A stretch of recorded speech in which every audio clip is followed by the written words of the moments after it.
Bekaert basically is a company that transforms steel into wire solutions in various businesses, and the wires are then usually used in applications to provide safety, whether that's in tires, better tires, or whether that's to secure bridges or flooring or tunneling or mining, all around the concept of providing better resistance and endurance of products. We truly believe when we need to transform that will come through digital solutions, smart solutions, safe solutions and sustainable solutions. The one word I think you need to have is authenticity. And sometimes I feel you can see when people are trying to play a leadership role and they're not really that. So what I'm not trying to do is that. This is CIONET TV. My name is Hendrik Dekkers. I'm here today with Gunter van Craen, who is the Chief Digital and Information Officer at Bekaert. A very warm welcome, Gunter. Thank you very much. Gunter, you're a commercial engineer and a master in accountancy and audit from the KU Leuven. You also have a master in computer audit from the University of Antwerp.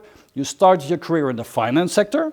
Then you worked 17 years for Johnson & Johnson in the pharma sector, both in IT and finance.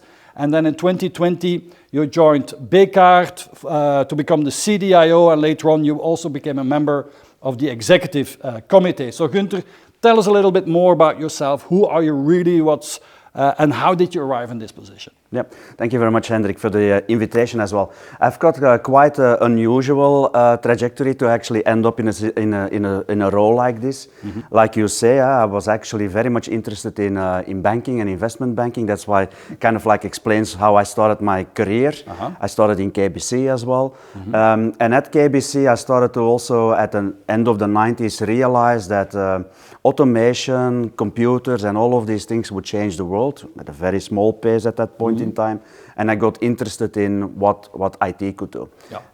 And then afterwards I had the pleasure to join J&J, combining a little bit my knowledge of banking industry and an IT background to work on security related products in an IT context. Mm-hmm. And then took over the treasury environment from an IT perspective. It was kind of like hitting home because I understood that from a banking perspective. Mm-hmm. And J&J provided me with the opportunity of growth, and every 3 years I had the opportunity to move into another role, another challenge. Yeah. Geographically, also from a context perspective, some are in more business IT driven roles, and then I did a sidestep to be the treasurer of J&J in Singapore. Yeah. Came back to another business driven role, an integration of a big company into the J&J space.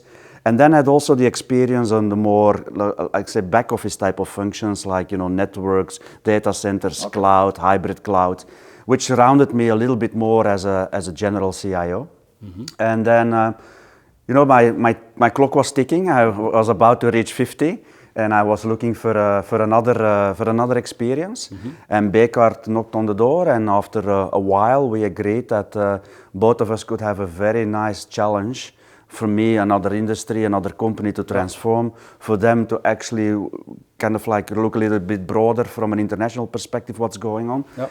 And I joined Bekaert, which seemed like yesterday, but is now almost 3 years ago, okay. In a fabulous transformation journey. Okay, so from a bank, a serious sized bank, to a big pharma company, yep. Now to a serious sized B2B company, yep. Steelwire. Tell us a little bit more about Bekaert. Give us some context. I mean, world famous here in Belgium. World famous in Belgium, you're totally right. And I think most people, when they think about Bekaert, is the fencing business, which in Belgium and Europe is actually not our product anymore. Mm-hmm. That was sold many years ago. Yeah. That's a company that's around 140 years old. Not many people know that, but it's a legacy and has been very successful. But it's also the other side of that company today is a company in transformation, mm-hmm. Where we with the management team are obviously not forgetting our legacy and not forgetting our products, but are trying to figure out how we are going to make a broader impact in the big challenges of the world, in how people move, yep. And how they live, and to provide more services and more products that might have steel in it, but might not have steel in it, and actually might be software. Okay. And so it's pretty big, around 27,000 people? 27,000 people, our revenue is between 5 and 6 billion. It's funky because usually you know how much your revenue is, but the revenue is very much determined by the wire of the steel price. Oh, yeah. So we're usually talking volumes because that is more objective, because the revenue is dependent on how much we need to pay for our input product, which is steel. Yeah, but it's really a global company servicing many countries around the world. 130 countries. We are quite unique in a sense that we don't have too many competitors per se. We have a lot of companies that we have integrated. In many cases, actually, the tire companies, for instance, have given them parts of their plants to us because they were kind of like de-integrating, and that's why we became very close to almost every tire company. There is a Bekaert company almost like next door. And we rely on a very local supply chain. Which helped us a lot over the last 2 years because, you know, with reverse globalization, whether that's a trend or not, we can debate. But anyways, we were happy that we could deliver with our plants very close to our customers so that we were not in a deadlock with what happened on the supply chain. Okay. Now, Gunter, we live in special times, we could say. Global geopolitical instability with the war going on. I mean, there's financial crisis maybe around the corner. There's certainly inflation, there's energy crisis, there's many things going on.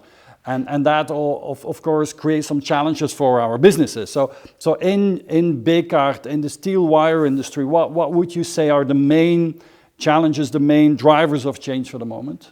Yeah, there are not a shortage of challenges. So I think, you know, we compete in the world. So talent is a continuous worry for us, and the shortage of hands is a continuous worry. Of course, everything which has to do with the inflation right now, whether it's energy or whether it's even labor, has a big problem. It poses a big problem to us. Although we are in a position that we can actually have very good relationships with in our B2B world with our customers, and we have great transparency, created great transparency how our prices move according to the input factors. So we have been very, I would say, successful in passing on price to our customers as well, in a defense to all of the inflationary measures. And then on the other hand, you have the whole push into our transversal strategies. We have a transversal strategy on innovation, on digital, and on sustainability, because we truly believe when we need to transform, that will come through digital solutions, smart solutions, safe solutions, and sustainable solutions. And that's, I think, our biggest challenge right now is how do you operate a company that has a big and great legacy with great products and move forward in an area with a lot of unpredictability right now. We have had a little bit of tailwind, there might be headwinds right now, so unpredictability, and at the same time continue to invest in transformation and transformation projects, whether they are digital, usually innovative, and in our case very much targeted on more sustainable product solutions. And that's a total portfolio management as well exercise on top of the usual portfolio management. And that's driving our strategy right now. Okay, so we're going to talk a lot about sustainability today. But so you say innovation, digital transformation, and sustainability are the three main axes of strategy for the moment. So maybe quickly on innovation. How do you innovate in the steel wire business? And that's a big challenge. Because honestly, not many people know that, but Bekaert has had, in many cases, a lot of patents, and the first space shuttle that actually went into space had Bekaert material on it. Not many people know that. So from a product perspective, the wire, how you galvanize that, or how thin you can make that. You can actually make that incredibly thin so you don't see it anymore. So like for instance, an ATM machine, when it gives you money, there's a wire of ours that actually pushes the money out, but you can't see that wire anymore with your eyes, but it's the steel wire. So there's a lot of innovation around the product. I think our challenge right now is more to find the innovation in the business models. And that definitely is a journey which we only started 2 years ago. We are trying to do that from the inside, which is a mindset change, a culture change as well, which you know comes with also my experience of of bringing in more agility and the ideas of doing experimentation, short experiments, try to figure out, is this a success? Will we continue? Will we stop? Yeah. Is mindset.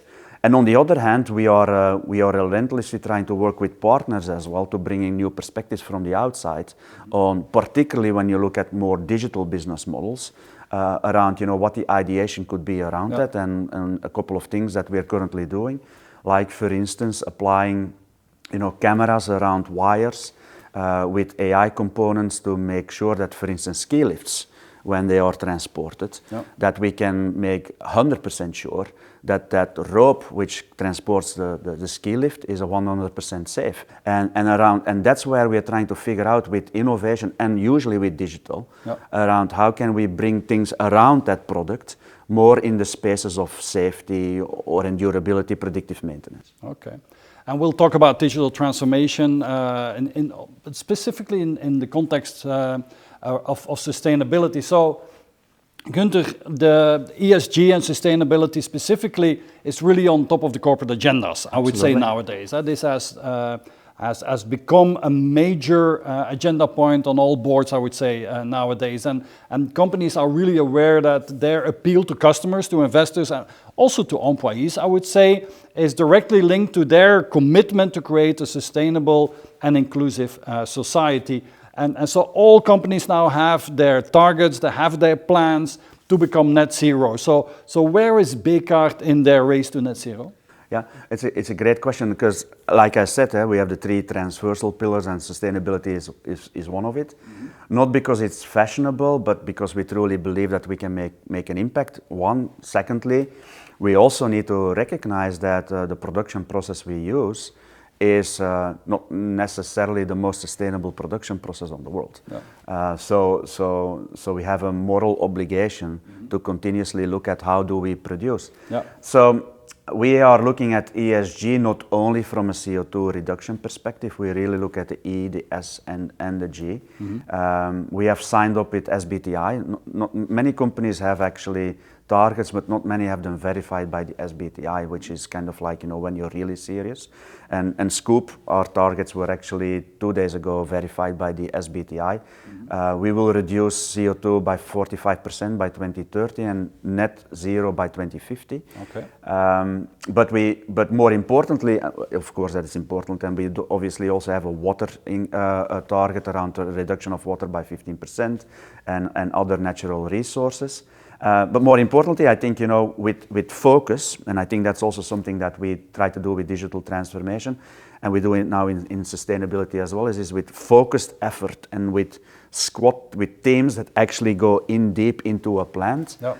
We are very comfortable that we can get our net zero goals, at least with a reduction, by just being a good house father of what we do, really. So we're on that journey. Mm-hmm. It's hard for us because we come from a point where we're not that great on a CO2 perspective, but we find good measures to actually bring our footprint down. And on the other hand, and of course, we are very active in the certificate business and so on, mm-hmm. to make sure that we can derive some of our investments into more green solutions from a certificate perspective. Yeah. Because your business is very, very resource intensive, with electricity and so on and so on, so energy. So what are the major challenges to do this as fast as possible? Is that the Chinese competition, which no. Is that the premium price, the investments that need to happen? It's the investments, because there's 2 things, I guess. It's the investment and the speed of new technology. Mm-hmm. So investment, yes, because we are a heavy asset industry, mm-hmm. Which means that when you look internally at the machines that we operate, and in many cases the machines are actually manufactured by Bekaert themselves, mm-hmm. because Bekaert used to be and is still an engineering company. Yep. Many of our machines we make ourselves, and they have a longevity of not 5 years, we are talking about 50 years, 60 years, 70 years. So to retrofit many of those machines is a serious endeavor and is a serious investment. And then in some cases, and because people talk about green steel and so on, which is important to us because we are also interested in green steel. But in some cases, of course, although people are talking about it in a common place, I would say, the green steel is not necessarily a reality yet, and there is not enough scrap around to actually create the amounts of green steel that we would need. And secondly, that scrap is not to the level of the quality input product that we need to make our own products. So I think we still need technology advances from that perspective in the full end-to-end value chain to make that happen. But I think what we see now is that all players are committed. And that's at least the beginning of something. So I can imagine that the easy moves are past already, using as much as possible renewable energy, green electricity, and so on and so on, and maybe also embracing hybrid work for part of the business. But what's the role that digital technologies can play in moving faster and moving forward to this sustainability agenda? Yeah. It's actually a really great question, because when we started digital transformation, I would say digital transformation in Bekaert, I'm speaking Bekaert, right? So in Bekaert, I would probably say that at that point we were forming and storming our sustainability strategy. And from the get-go, we obviously knew that something was coming, but it was not part of the initial framework. But then with the acceleration in the sustainability strategy, I'm going to say that actually sustainability and digital as transversal strategies and as leaders, we walk hand in hand to execute on the sustainable strategy. And the ways that I think there are a couple of things that we need to do. There is all of the reporting. You cannot imagine the amount of reporting that is going to kind of like come as a tsunami on companies. Which we are not necessarily ready for. Of course, we have operational KPIs and we track operational statistics, but they're not necessarily in tune with what you need to report. So there's a big reporting effort, and then there is actually things you need to do after the quick wins to be really intelligent. And where digital plays a role is I think it's just on the data strategy side. So underneath our digital strategy, we have built a robust data strategy. Not saying that we will have all the data and not kind of like boiling the ocean, but we have a very pointed and focused data strategy. And now we've pivoted that data strategy as well, together with our digital transformation, to make sure that where necessary, we are supporting our sustainability folks from a reporting perspective. And that's kind of like, looking at all sorts of data. That could be HR data for your diversity and inclusion statistics, but obviously that's also your energy data and so on, which we need to kind of like bring together, and we will report in our annual report. We are getting ready for that, to actually disclose that, probably at first at a less detailed level, but then as of 24, we are committed to actually provide full transparency on that, which means that you need to have all of that data together. And on the other side is when you have done all of your quick wins in your plans, there's still a lot you can do, but those are not quick wins anymore. And usually, and that's what we do, is we deploy machine learning in those cases. We were doing that before because economically, it makes sense. If you basically take a wire and you're going to galvanize that, then of course the less zinc you need to put on that, the better it is for our economics, but also the better it is for the natural resource consumption. So we were already trying to create intelligent processes, if you want, which is basically trying to get as much data from the machines as possible, run machine learning models on that, and then steer back into the PLC level to optimize our production. And this is exactly what we're doing now with sustainability as well, but at scale, not at POC level anymore, at scale, which means if we find the solution, we are now in a position with the software that we have acquired and which we operate, that we can rapidly run that across the 130 plants where it is of impact. Okay, so you need to work very, very close together with the engineers that run the processes, the operations, and so and AI, machine learning, data can really play such an interesting role in there. Absolutely. I think it's a game changer. Obviously, we started with Bekaert was already on an MES layer and trying to do certain things. But I think with the digital transformation, what we achieved is to look at the secondary use of that data. And obviously you have all of the data where you steer your shop floor and your jobs and so on and so forth. And we are now being able to actually connect it to our S&OP processes so that we have that end-to-end process. But the secondary use is also very interesting, right? Because now you know exactly what the machines are doing and you can start to kind of like look at what are the interesting business cases, and again it's focus. We're not looking at everything. We're trying to focus on what are the interesting business cases, both from an operations perspective, but sometimes also from an R&D perspective. We had success, for instance, where we were working with a very interesting client for us in an elevator business to figure out whether we could create jointly new products, and that goes into cycles because you know that they have windows where they can test certain things. And at a certain point, with all of the great engineers we had a quality issue on creating that product, and we couldn't figure out what was going wrong. And due to digital transformation and the ability to work agile and to work with a group of people that you can basically redirect when necessary, in 4 weeks' time we figured out what the production problem was, which was a wrong steering with basically a wrong threshold. We corrected the engineers corrected the threshold, and from then on we were steadily producing product. So, and I think those are the things that where you, because when you come into a company like that is not used to that, you are always gonna conveying your message on PowerPoint, but we intently also looked for the quick wins where we could prove that the PowerPoint would actually become reality. And I think we are now at that point because my CEO often asked me in the first 2 years, it's like, you know, when are they going to ask more than what you want to do? And we are at that point right now. So at this point, we have our financial constraints. We know what we want to actually achieve. We also know what we can do from a financial perspective. And now the engineers are coming to IT. Much more, and not only the engineers, everyone else. And our biggest problem right now is to prioritize amongst very, very good business cases, really good business cases, and still having to say, maybe not next year.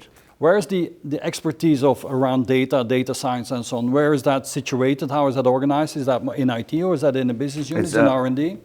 It's in IT right now. And what is the right place for I don't know whether there's a right place. I think, you know, I got exposed to data science at first in J&J when I was in Janssen in R&D, and that's already I think 10 years ago. Where not me, a more brilliant CIO decided that this was the way to go to basically influence how you design pharmaceutical components. And we tried to do that centrally. Which worked somewhat, but not really great, because you need a mix of people that understand a little bit statistics or understand it very well and can do some, but they really need to understand the business context. And in that case, we found the right people because the right people were always doctors in medicine. And then you can debate, do they now need to sit centrally or do they now need to sit in? So I don't know what the right answer is. In Bekaert at least, we have decided that we have a core group in digital that takes care of the really difficult things. But we also have process engineers around the world, and these process engineers, they are usually very good in statistics and so on and so forth. So we've invested into technology that we could both cater for the central group and do a citizen approach for everyone else. So we are deploying centrally, and that's for analytics as well. We are deploying a central group for what we want to control, and we are bringing actually the do-it-yourself type of version of software into the organization to enable people to either do data science themselves or do reporting themselves and kind of like be productive. Now, Accenture did recently a study on the role of digital leadership around sustainability, and they found that only 49% of CIOs are really involved in helping to set and drive the agenda around sustainability in their organization. I can imagine that, I mean, you're a member of the executive committee, that you are also driving this agenda and helping the business in general to take this forward, right? Yeah, it's double. I have multiple roles, right? So I'm a more traditional CIO, if you want, but in my role as CDO, I'm much more interested or much more kind of like focused on what are those next business models, what are those sustainable products, and how we're going to put them on the market. And then obviously I'm a member of the executive committee where we decide upon what is the right strategy for us and also the right pace on how we move on this journey, because there are multiple things that are important, of course, right? I mean, we're in a heavy industry, so safety is important to us. No harm to anyone and no accidents are really important to us. We embedded that in our sustainability strategy, but it's continuously a trade-off around, you know, how fast do we go in any of those strategies. I mean, you're an active networker as well, and you're active in CIONET, and so you talk to a lot of other CIOs, I can imagine. Is this a topic that among CIOs is that a hot topic for the moment, or is that still priority number 7 or 8? I would say that depends on whether it's a priority for the company. Most people that I only kind of like, we only talk about this with, I guess, more enthusiasm when we are amongst companies that have the same ambition and describe that as their strategies. I think there are still a lot of CIOs that I meet, or rightfully so, they're looking at their own business strategies, and not every company has made a target out of this or is as serious as it is. What I do think though is that many of us are also concerned around our own footprint, because there's a company's footprint, but there's a sustainability factor of IT. And I think, you know, when you talk about that, I think that is a subject that 95% of all of the CIOs are concerned about. So if we make the distinction, IT helping the business to become more sustainable, so there it's around optimal use of data, it's around the best reporting, it's about helping innovation and many other domains there. But then let's talk about sustainable IT. And so there's many different aspects to that. Maybe we can start with the infrastructure level. And I mean the infrastructure networks, equipment, reuse, and so on. Where are you on that journey of making that more sustainable within IT itself? Yeah, actually, it's interesting, because when I came to Bekaert, I wasn't really sure how the organization had evolved over time, and I think from an application perspective, I think there was a lot of room for improvement. But on the infrastructure side, I must say that the leader that was in place, and that's still in my leadership team, had made incredible progress in moving into the cloud. So you know, my answer to that is you know, I'm partnering with a cloud provider, and we have conversations around, you know, what are you doing, because they're scope 3 for us.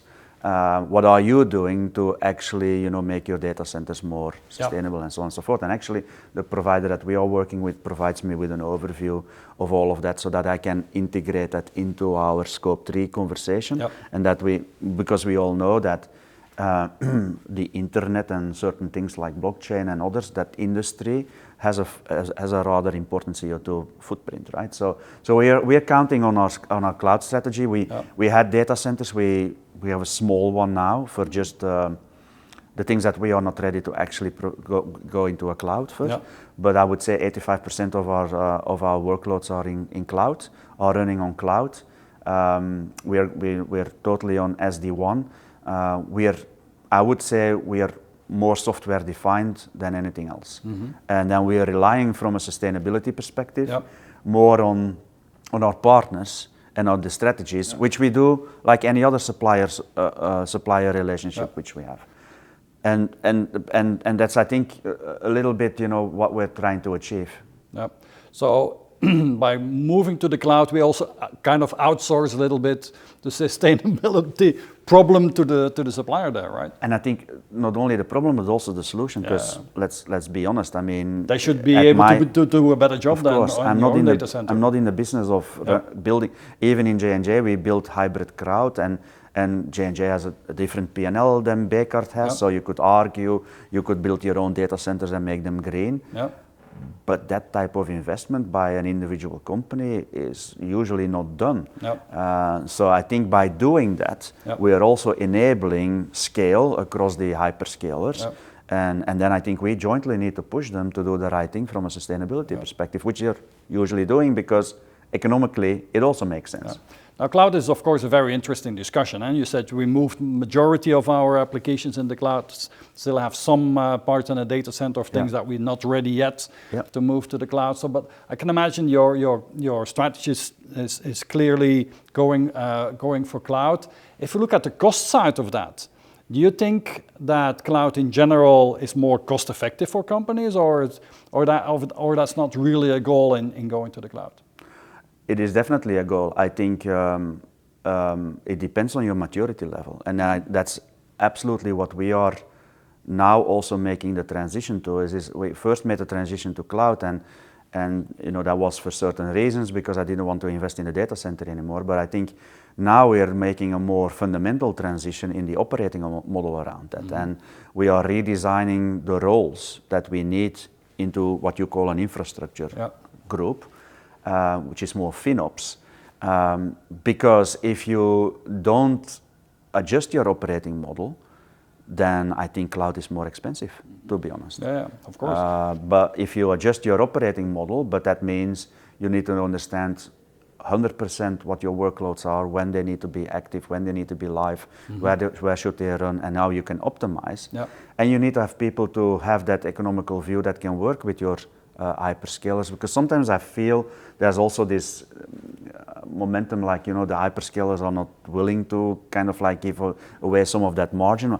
I don't have that feeling. I think, you know, with the partner that I have, we are continuously trying to optimize how that cost can become manageable. But on the other hand as well,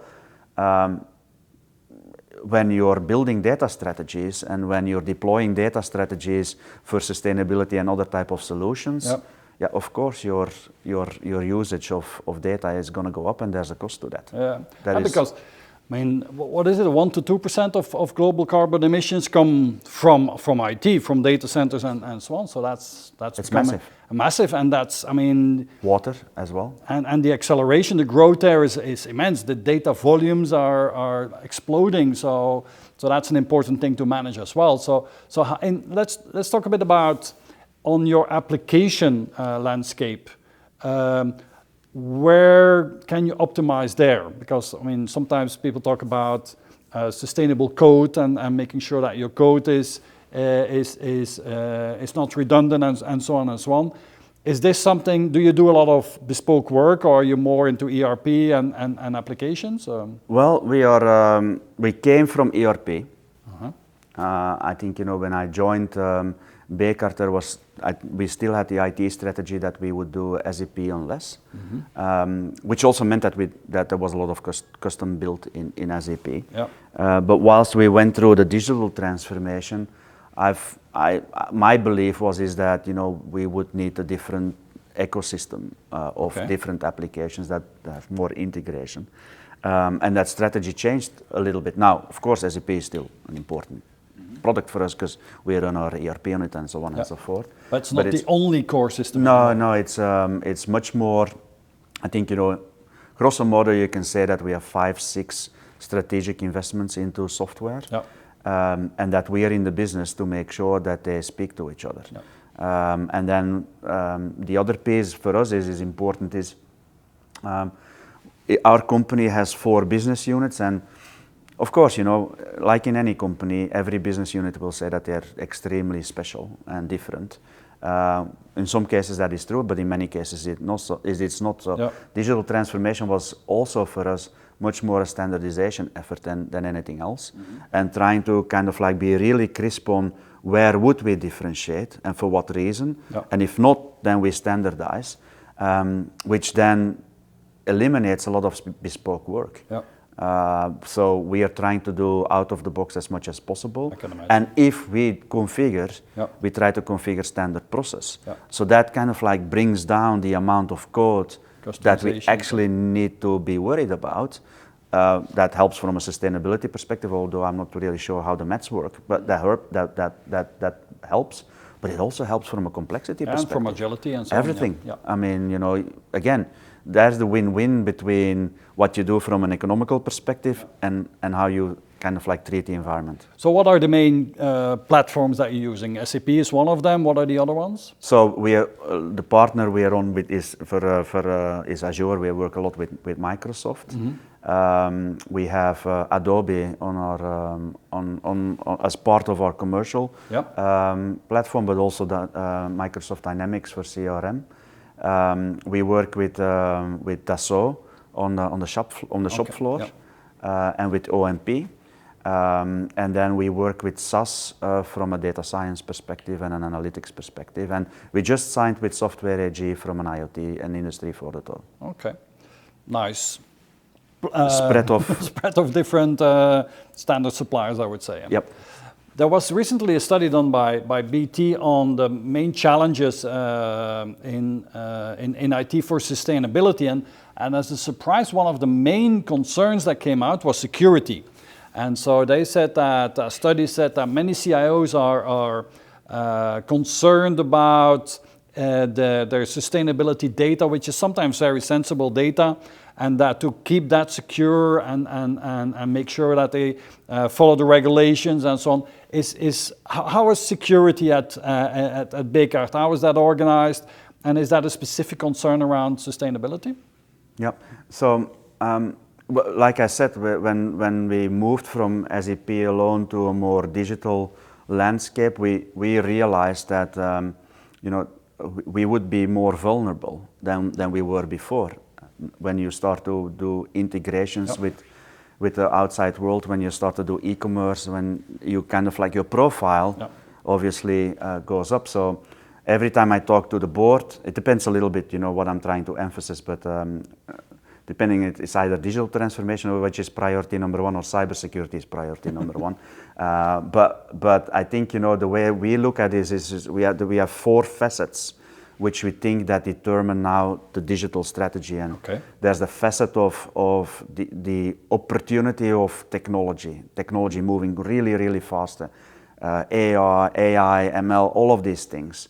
There's the opportunity then to kind of like get that into businesses and drive value and opportunistic value, but also incredible value out of that. And I think there's the belief now from the business through the roles of the CDOs that actually exists. There is the way of working, which we need to adjust, and we talked a little bit about that as well. And those are, I think, you know, what I always describe is these are the forces that will drive digital transformation. But the 4th one, which I always emphasize, is our cybersecurity response. I don't really usually talk about that too much on the outside, but we have made incredible steps in our cybersecurity program because we knew we were going to go on a journey where we would be much more vulnerable. And I think there are examples enough, even in a Belgian context, where you wouldn't necessarily think that the companies that have been impacted, that they would be targets. So you never know. So we've invested a lot. We benchmarked. We continuously to benchmark ourselves. We have a target against the NIST framework where we want to end up. And I would say, I think, you know, around 5% to 10% of the investment into digital is in cybersecurity. And that then is people, policy, awareness, tools, and so on and so forth, response, processes. As a part of that, we obviously then start to think about, you know, data classification type of things, and we drive also out of that initiative, we drive also the conversation more broadly in our organization. We're driving the compliance functions and the legal functions to figure out, how do we deal with breaches? What do we need to do? Obviously, GDPR moved us already around that spectrum. How do we need to behave, and what are the procedures? Which we are now implementing data classification, which didn't exist in Bekaert, and I will say then, making the link to sustainability, we are not making a separate data classification for sustainability, but the data we use falls under our data classification and then falls under the type and the measures and the countermeasures that we deploy. Yep. And that could be, because some of that data is HR data, so that has very high emphasis from us from a security perspective. Some of it is around the 65% ambition to have sustainable solutions is in R&D. We have protective measures because we also have R&D centers in China. We have very high security around what people can do in those R&D centers, which actually even goes into, can you actually have data on your iPad, on your mobile, and all of these things. Yep. So all of these investments we are doing to safeguard the company, not necessarily from a sustainability perspective, but all of the data that we need from a sustainability perspective will be classified like any other data and will be treated according to the level of sensitivity. Okay. Now you talked about scope 3, so that means the ecosystem that you're in, your partners, your suppliers, but also your clients. So let's talk a little bit downstream, upstream. Your suppliers is when you select them, when you select their resources, their tools and so on, is sustainability becoming a more important factor when selecting partners as well? Certainly from a company perspective. From an IT perspective, we are making baby steps. Okay. We are working with our procurement organization to kind of like in our selection criteria to also get that in, but it's not been our primary concern so far. From a company perspective, yes. Yeah. Because we are feeling the push from our customers. Yeah. And frankly, we are welcoming that as well, because we feel that with tools like life cycle assessment type of tools, which we've invested in as well, where you can start to figure out, what your impact is through the life cycle of your product versus the competition. Yeah. We feel that we will have a differentiating edge. Yeah. Because we actually like it when customers start to ask more questions, because we are actually rather confident that we will measure up quite well. But that also depends then, because that life cycle assessment, if we take a thing called Dramix, for instance, which is a novel way to, basically secure floors in a much more sustainable way with less steel. It depends on how we source that steel and everyone who works into that production process, how the LCA will look like. And we want to have the LCA look very favorable. So we are pushing to our suppliers, very much so, around what they are doing from a sustainability perspective. Sometimes I feel when you take a step back though, is it's like, it starts somewhere and you kind of like, if you're at the back, sometimes and I don't know how people feel at the back, because it's an avalanche of things which comes. And like I said, the technology is not always available to answer all of and have the right solutions for the questions that customers are asking. Yeah. But that's the interesting thing that I see happening now. I mean, I speak to a lot of CIOs from global companies, that the more these, especially the huge companies, the more that they start demanding that from their suppliers, that there's a trickle down, trickle up effect going on in the industry. So this could be really have an accelerating effect on this process. Absolutely, and I think it's the mindset. You change the mindset by that process. I think what is also really important is that then bigger companies take up the responsibility. And I know when I was at J&J, took up a lot of responsibility. But I also had the pleasure to be invited by Microsoft on a 2-day journey to their headquarters as well. And we talked about sustainability. And also there, I got comfort that you can see that Microsoft is actually a rather big fund. I don't know how much it was, but I think it was close to $1 billion, where they put aside money to invest into companies that are trying to get sustainable solutions on the market. So that kind of like, helps as well to build a strategic relationship with your suppliers to understand like, well, it's not only the product, but there's also the intent and how you deal with the intent. And I think that is much more important, because the targets are the targets, and hopefully we all will get there, but it will depend on technology solutions and money that is available, but the intent needs to be right. And the more that being sustainable becomes a competitive advantage, absolutely, the more and the faster the investments will go, right? Absolutely, and we see that already right now. I mean, it's LCA was something we deployed for one product, and is now a strategy which we're going to deploy rapidly for all the products, because we feel that we have a good story to tell. Okay, let's talk a little bit more about your IT organization. Give us some numbers maybe to start with. 27,000 people in total in Bekaert. How big is IT, and how have you organized your IT? Yeah, you're going to be surprised, I think, because we are about 240 people. Oh, yeah. That's not a lot. No. But obviously we work with a lot of outsourcers as well. We try to benchmark a little bit our spend. I work with partners and others to kind of like see if you want to be a digital leader, what would be your usual spend as a percentage of your sales. And what is that? Around 2 years ago that was 1.8, and now it's 2. But then again, it's a little bit funky with wire rod prices, which sometimes my CFO will say, yeah, but Gunter, we are actually not making more, it's just the wire rod price. So there's a debate on that, but we are still, I mean, when we started, we were at 0.8, we are now at 1.2, so we're far away from serious investments, but far away from what other companies might be doing. You always need to be sensible around that. So 240 people, work with a lot of outsourced parties. We are globally organized. People in Bekaert, in IT, sit grosso modo in Belgium, in China, in India, and a little bit in the Czech Republic, but a little bit. Okay. And then of course you have people that are tied to the plant. So in every plant we have 1 or 2 people just making sure that shop floor runs, that kind of like the barcode readers, the zebra printers, that they're all working like that. Typically you have that. And we are organized according to, I think what a couple of years ago everyone called the Spotify model, which is we have product organizations.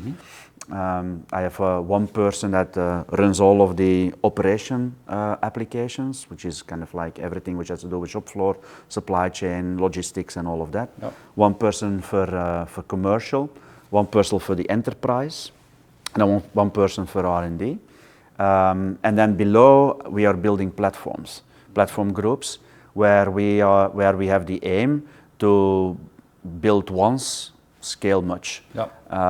Because that is the essence of our strategy as well. This is like, you use differentiation where you need to, but if you can scale fast. And in the platform groups you have typical things like integration, but also data analytics, and so on. And then below you have the infrastructure layer, which is mostly cloud and some other things. And then I have my CISO who sits in India as well, separate group of around 6 to 7 people that are working with various consultancy peoples and with Invisio in Belgium to make sure that we keep our finger on the pulse when it comes to cybersecurity. So it's quite lean, and my heads of the product groups are double-headed towards the business units. So each of them, from their development perspective as well, they run a product group globally, but they also are responsible to influence and define the strategy for any individual business unit that they have responsibility for. So quite an international setup as well. So what's the challenge in running such an international operation with your team in China, India, Czechia over here? China has its own challenges, right? I mean, COVID has been very challenging in the last 2 years, and actually, funny still enough, today maybe, still today. I mean, my leader of operations is in China, and he came over for my leadership team 4 weeks ago. And the idea is that he would stay for 2 weeks and then go back, and then he needed to go 10 days in quarantine and then 3 days at home. But he tested positive on the airport in the Netherlands, Schiphol. Then he needed to stay for another week, another 2 weeks. We tried to actually get him into Brussels, but couldn't fly out from Brussels anymore. And actually, he was able to only leave yesterday to go back, which with a delay of almost 3 weeks. Wow. And he will now spend, the rules are a little bit changing in China right now, he will now spend a sizable amount of days again in quarantine. So that has been problematic because, you know, you try to build up capability in China with the idea that we could meet each other, although we are completely hybrid. But once in a while you would think, especially I would fly, with such a different culture, and we don't, you need to meet, and you can't. Yeah. So honestly, since I joined, that was the first time that I saw that person in person. Yeah. And then in India, there's a different dynamic because there we're building up. So we only had a couple of people, but we're resourcing more and more on the Indian market. So that's more the how do you then, you know, bring new talent in, and I usually bring talent in that doesn't really have experience with the industry, but then how do you onboard them and create identity as a company, because we are located in Pune, which is not that far away from Mumbai, but we're now building up in Bangalore, and in Bangalore these people have never seen Bekaert, and also there we had restrictions of travel. So the challenges we have is more when you do this transformation and when you start to hire more people, is like, you know, how can you give them a feel of Bekaert if they've never been in a Bekaert plant and hardly know what a Bekaert product is. That's our biggest challenge. So to do that onboarding, and then also to actually find the talent. So it's like, you know, that war for talent and how you deal with that is the biggest one. How do we bring them in? Luckily, we don't have a retention issue. So I think the way that we are transforming the company and the way that digital plays a role, I think also when I got added to the executive committee, it gave self-confidence to the whole organization that we are serious about what we can do with technology and with digital to influence the trajectory of the company. So tell us a little bit about your role. You started in 2020, so now almost 3 years in the role. How would you describe your role when you started? Where is it today? How do you see it in the future? And where do you spend most of your time today? Yeah, it's interesting because talking about COVID, I started on the very day that in Belgium we closed everything. Friday the 13th of February. Somewhere, it was I think in March. On a Monday, and I was lucky enough to go into the office to get a laptop, but my admin told me that I need to get out by 5 because we were closing offices. Not easy, and I had the same onboarding difficulties. I came in for Bekaert as a very traditional, the idea was to be a very traditional CIO, to run IT, basically, you know. But it was also conceived as a cost center. So the idea of, like, you know, make this more performant, but not expensive, and run it as a typical CIO. I was lucky with somewhat the COVID trajectory of 6 months at home, that I didn't need to travel anywhere, and because I had a very tough onboarding schedule. So by now you start to understand the car industry and the tire industry and the construction industry, which is completely different than the pharma. Because it's important that you understand the business and that you have a really good... There is a layer of, I would say, agnostics, where any business is a business. But I think it's more around, and the products that not really, I mean, I worked in pharmaceuticals, but I didn't understand the biological reaction of all of our products. But I think, you know, what is really key to understand is what is the culture of a particular industry, and how do you influence change in a particular industry. And with the tire industry, that goes quite well, because I think they are also looking at transformation. But for instance, the construction industry is a very scattered industry with a lot of stakeholders and very inert to change. They actually, the way we build is the way we've been building for 150 years. And I think that's the thing you need to start to understand is how do you get your inroads, and how good would your go-to-market strategy be if you want to disrupt a certain industry, and all industries are different. To understand that from a cultural perspective is absolutely key. Okay, let's talk a little bit about how you manage teams. I mean, you've grown the team in India, maybe in other places as well. Talk us a little bit through your management style. How do you make sure that your teams are successful? Well, I've learned a lot in J&J because I've seen many different management styles of leaders. And like I said, I also learned there to be sure that you can work with your boss, because, you know, if that's not the case, then, and that's true for me, but that's also true for the people that I work with. So I try to build high-performing teams, basically. I truly believe, I think once someone at J&J, when I went from the director level into the VP level, I think, you know, we got a little bit of mentoring, and one of those mentors basically said, like, you know, the key to your success now is not to work more, because if you work more, you're going to kill yourself. Now you need to transition to the level where you enable people to do more and to be more effective. And to be honest, that was an eye-opener for me, because when I left KBC, I had people reporting to me, and I was so happy that I could go to J&J, be an individual contributor, because at that age, I think I was early 30s, I couldn't deal with all these people, the problems that come to you, which are not necessarily work-driven. There's everything, and there's dynamics. And I was at an age that I said, like, you know, that is of no interest to me. I think throughout my J&J tenure, I became much more interested again in managing bigger teams. I managed really big teams, and then to see how can you make sure that every person actually can play their role. I think one thing that is really key for me is clarity of roles. Right? I mean, you know, if people don't know what they are doing, then how can they actually perform? So high-performing teams is around clarity of roles. You need to make sure that everyone understands what is expected from him and what other people do in the team and what they can expect from each other. And then you need to empower them. So I try to empower them as much as possible.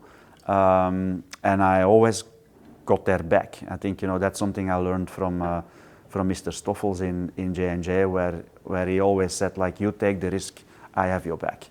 And I think that's a great philosophy, because, you know, you want people to actually go the extra mile. And we are in the business where not everything is very predictable. Things happen, and things will work out not so good, and then you need to provide air cover to your people as well. And once you kind of, like, in my opinion, build that, the trust level amongst the team grows. And that was our biggest challenge, because with COVID, I had people everywhere, and we came from an organization that was very headquarters driven to now my organization, which doesn't have headquarters anymore, but is in 3 hubs, I always say, and we are equally important. So that trust level needs to be there, and I now also feel that having people physically over helps in building that trust level, although I feel very comfortable at a video and in hybrid working, but still, to build that trust level, I think it's really important that people meet. So I'm trying to build high-performing teams. So Gunter, that clearly describes your management style, but you're not only a manager, you're a leader as well. I mean, you need to lead your team and help to lead the organization. So how would you describe your leadership style? Yeah, it's a really interesting question. I actually didn't care too much about leadership style until recently.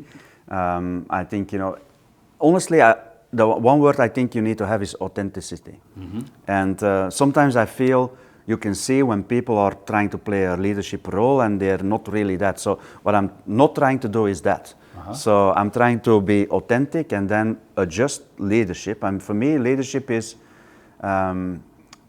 interesting discussion 2 weeks ago with someone, is a football coach, and we talked about leadership, and he's actually going to lead the Belgian Devils on the World Cup. And he said, like, leadership is actually decision making, and you need to be able to make decisions, clear decisions, where other people cannot make the decisions, and then provide the way forward. And I find that a nice way to look at things. So I typically try to paint the picture of where we're going, and then I honestly try to put myself out of the way until I see that, you know, we're not getting forward, and then create decisive decisions. That's my leadership style. Okay. And what do you think, I mean, you're there now 3 years, or if I would go back to Janssen, what do you think the people that work with you, around you, would say about your way of working, your leadership when you're not around? What do they say if they have coffee and they talk about you? Yeah, that's an interesting question. Sometimes I would like to know as well. I think in general, I feel that most people probably will say that I create an environment where everyone can actually speak up and be themselves. I think they probably will also say that I have high expectations and I'm trying to actually, drive the organization potentially a little bit faster than we think we can go. And they will probably also say it depends on the day potentially as well, whether it's a little bit more reasonable or whether it's a little bit more tougher. But in general, I believe in the idea of followership. And the followership is where leaders can convince people that work with them to actually move with them and to actually go where they are going. And I don't think I've done that badly. I think, many people that I used to work with, we are in contact and we still work together. No. So I hope they would speak favorable. Okay. Now you shared with us that your MBTI profile, your Myers-Briggs personality type, is ENTJ.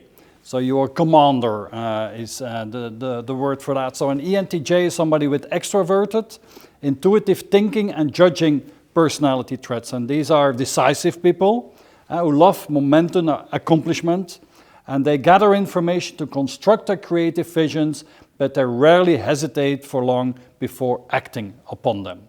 So this is typical, I would say, a leadership profile. What I'm going to do, Gunter, is give you 5 typical strengths of people with your profile, and then you tell me if you recognize yourself in this. So a commander typically is somebody who is efficient, who is energetic, who is self-confident, strong-willed, who is a strategic thinker, and is charismatic and inspiring. Yeah, so I think there's 5 I need to... self-confident, I think yes. I recognize myself in that a lot. Charismatic, sometimes I feel I'm not really sure. But I think charisma is also something which you build up through your career and maybe even through your life. I remember that when I moved from KBC into Janssen, I needed to present for an aula with maybe 20 people, and it didn't go well. At that point in time, I always thank that person, and my boss would actually say, well, there's room for improvement, which was an understatement.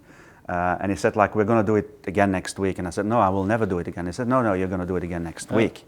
And I took that lesson, and then throughout, you actually get used to being on stage and talk about a couple of things, right? But I don't know whether it's real charisma. So that I still doubt. Decisive, yes. I think so. I don't like to beat around the bush, to be honest. I think, and sometimes you're not really sure whether you're right or wrong, but not doing anything is always wrong. You like to take a decision and make a plan and execute on it. I think so. And maybe sometimes a little bit to the extreme, because I think that's also, and I'm probably not alone with that profile in IT, because what you read is obviously you plan, you execute, you make a decision to maybe do something else, you execute again, and you move and you move and you move. One of my Achilles heels, which I know is that, the celebration and the communication things. Don't forget.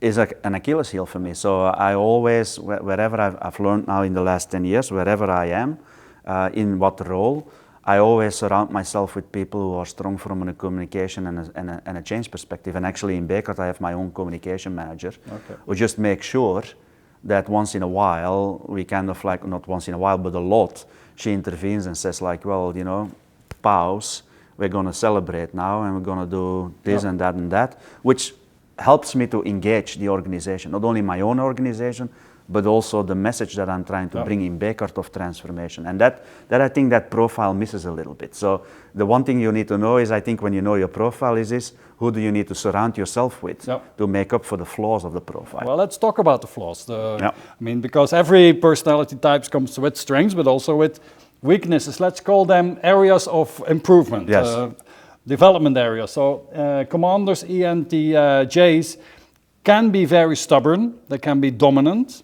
they can be intolerant and impatient, they can be arrogant, poorly handling of emotion, and cold and ruthless. So that's the thinking, the rational part dominates. So you have to watch out for the emotional part that I can imagine. So and you told us already that managing people did not came natural, and that you learned that. So tell us a little bit about how do you, which of these weaknesses do you recognize, and how have you developed? I will tell you, the first boss I had for 10 years in KBC, actually at the end told me, you can be actually really arrogant. And I appreciated that feedback because I didn't realize, but I think it's absolutely true. Yeah. And I think it's a pitfall. I think opening my mind up for other views and listening and not judging too much on what people are saying is something that I now pay almost daily attention to. Yeah. Because if I let myself overtake myself, I steamroll basically from one... Then it's my way or the highway then. My way or the highway. And I've learned that that's not necessarily always good. I think, I have failures in my career as well that were because of my way and the highway. So I'm really, really conscious about that. I think also with age, I guess that comes. I think also in your personal life, you have the same things where, I've learned now, I've got 2 kids, so you learn how to deal with people and that have different views and that are stubborn as well, and then how you jointly move forward. I think that's the biggest thing for me. And I need to pay attention to that almost every day. Now you talked about your family. You shared with us that you have 2 daughters, 14 and 17, right? Yep. So what are the values that you're passing on to your children? What are the core values that you live yourself by? Yeah, I think the one, and it's family. So it's my wife and myself. I think honesty is one. We have a red line on honesty. We want them to be honest.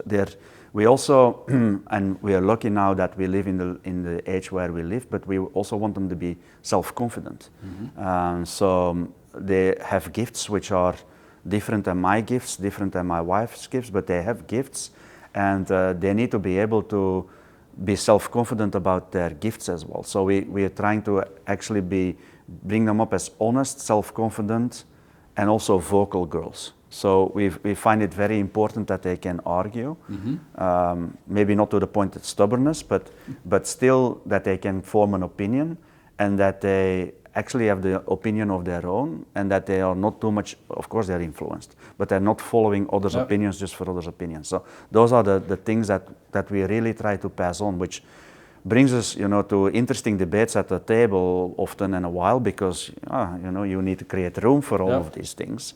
But that livens up a little bit the debate at the dinner table. Yeah. Now we're all born with our gifts, as you call them. What would you, if you had to select one, pick one, what do you think is your most precious, your most important gift that you got from life? Yeah, and I think it's probably part of my upbringing, but I think the gift that I cherish the most is that I think I can judge people quite rapidly. Mm-hmm. And that has helped me a lot. And because, let's face it, sometimes, in businesses, we're in political situations, and so to judge people is interesting, and to understand how you can actually, influence people is also very interesting. Also when you want to bring change. So judgment of people, in my opinion, is something that I'm very grateful for my parents about. My parents had a very big social life, and I had the luxury to meet lots of people from different backgrounds when we were, in the many sports groups they were in, and that has taught me to actually at a young age to kind of potentially look at and judging people. Okay, Gunter, you're obviously very successful in your career, and you moved from banking to pharma, now to steel wire, B2B, big industry company. But we all make our mistakes. We all have our failures, and that's necessary, and that's fine, and we need to learn from them. So would you care to share maybe what was your most brilliant failure and what you learned from it? Yeah, I think there are many failures. I talked a little bit about selecting your boss. That was an actual failure, which I learned from, and which I now kind of make sure that I got that covered. Mm-hmm. The other thing, I guess, you need to. My profile might push for certain things where others are not ready for. And I learned that the hard way when, you know, bringing at that time agile into a company that was not really ready for that from a business perspective has been a massive failure in J&J at the beginning. I mean, you know, it was a crash of culture, almost everything, you know, beliefs. Also, the processes didn't really work, and we readjusted in J&J, and it was a success. But the way I handled it in the beginning, like, you know, steamrolling and saying we're going to do this, and whether you believe it or not, that's the best way to do, was a massive failure, which led to a couple of programs going totally off the rails, and also had caused some reflections between me and my business partners, where we needed to see eye to eye on this is really not going well, and heated debates. And I think, you know, that's something that I now try to counterbalance is there's always a right time for certain things, and I think, you know, the art is to find the right time, and obviously you want to change, you want to transform, but how to do that and then how to bring those stakeholders with you is grown to be much more important in what I do right now, because I learned it the hard way. If you don't do it, then it's going to kill you. Gunter, you're very obviously passionate about your work and creating results, and what are your passions in your personal life? Yeah, it's interesting because, you know, we moved around as a family, so my family is a passion for me. You know, that's really important. I used to do a lot of sports, but then I kind of like gave up when I had kids. But today there's two hobbies, I would call them, and passions and that, some of it is kind of like, you know, more energetic. I started to play padel, and I'm doing that much more, and to the point that I'm almost addicted to it. Addicted to padel? Yeah, the idea that you can do something, and, you know, it's also tactics and all of these things, so it's great. And the other thing is a little bit more mindfulness, if you want, but at young age I started to work with bonsais. When I moved to Singapore, I had to sell all my bonsais, but I'm building up another collection of bonsais gradually, because, you know, I like the style, I like styling trees, and it is a quite interesting way of self-reflection when you're working in nature, in my opinion. Bonsais, and what's the work that is involved in creating a bonsai collection? Bonsai, the idea is that you would create the image of a real tree in a small tree, and the small could be this size, bigger sizes. But that begins with a small tree, and you need to guide that in ways that the branches are going to go into that direction. You need to prune it, you need to actually make sure it survives, because it's in a pot, and it doesn't have a lot of nutrition.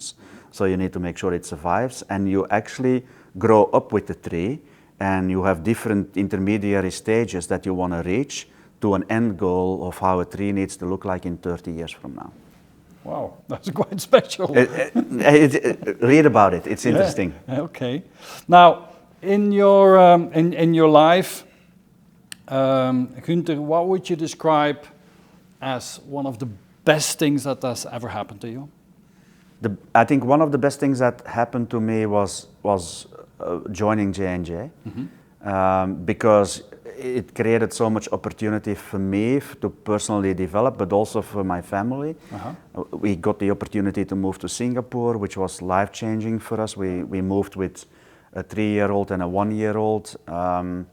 That's something that we still talk about almost, you know, weekly.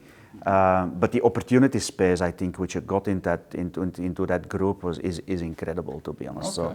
So I think, you know, personal development, career development, and then our move to Singapore from a family perspective, I think have been quite decisive moments. Okay, super. And on the flip side of that, I mean, professional or personal, what would you say is the worst thing that has happened to you, and how did you overcome that?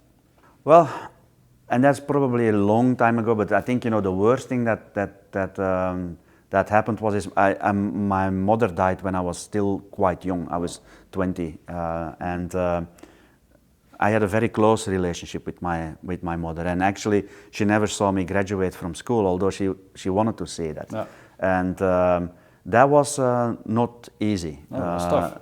Tough, yeah, and to then create a different relationship with my father, which I also thank, because that changed a lot. And but I think that also maybe at a younger age, you start to also then realize that our time on this earth is finite, and you never know when.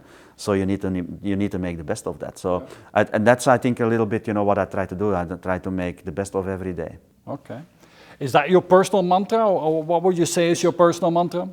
Not necessarily the one thing, I don't know whether it's a mantra, but there's one thing that Churchill once said, which I always have in my mind, which I think I'm going to try to repeat it, because sometimes I need to look it up, but I think it's it's like, success is not final, failure is not fatal, it's the courage to continue which is important. And I think that sums it up for me, to be honest, because I'm about, when you talk about high-performing teams, you're talking about continuous improvement as well, setting new bars, celebrating but not stopping. Mm-hmm. I think that's what I try to do, and what I try to do with my teams as well. Is it's like we want. I don't like the term like fail fast. No one wants to fail. Mm-hmm. So, but you want to know fast whether you need to course correct. Mm-hmm. And that's, I think, where failure is not fatal and success is not final. I think that represents exactly that, and then the continuous improvement that we all need to do. Okay.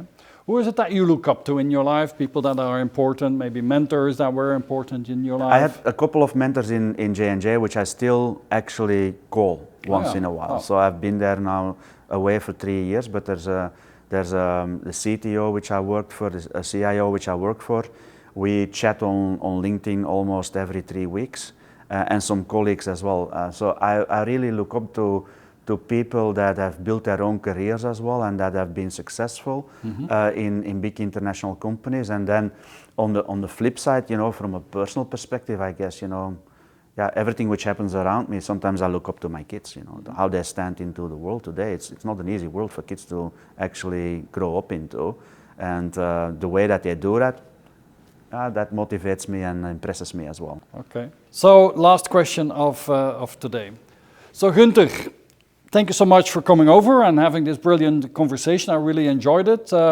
Final question is, these interviews are watched by young, ambitious professionals that want to follow in your footsteps. What is the advice that you would give to them? I would advise them to be open-minded. One thing that I think is also really important is continuously learn. I think the world is going so fast.